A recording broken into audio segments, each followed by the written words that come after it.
नमस्कार. सोलापूर जिल्हा हा दुष्काळग्रस्त जिल्हा. दुर्भाग्यानं आपल्या जिल्ह्यामध्ये यावर्षी महाराष्ट्राच्या तुलनेत सर्वात कमी पाऊस आहे. परंतु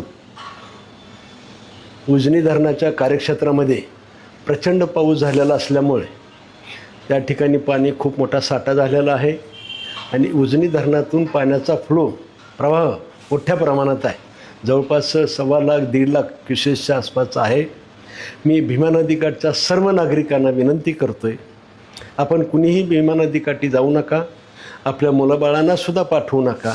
मुलं पाणी पाहण्याच्या दृष्टीनं, मोठी माणसंसुद्धा पाणी पाहण्याच्या दृष्टीनं जात असतात, परंतु अनेक वेळा आपले अपघात झालेले आहेत. आपली मुलंसुद्धा काही वेळेस वाहून गेलेले आहेत. याचबरोबर आपली मुकी जनावरंसुद्धा सुरक्षित ठिकाणी हलवण्याचा आपण सर्वांनी प्रयत्न करावा. नदीकाठची जी घरं आहेत त्या घरांनी असेल त्या गावांनीसुद्धा आत्ताच सुरक्षिततेच्या ठिकाणी जाऊन राहावं आणि आपलं सर्वांचं जीवन सुखी करावं. मला असं वाटतं की आलेल्या संकटाला आपण सर्वांनी एकत्र येऊन मात करून आपलं जीवन सुरक्षित ठेवण्याचा सर्वांनी प्रयत्न करावा. धन्यवाद.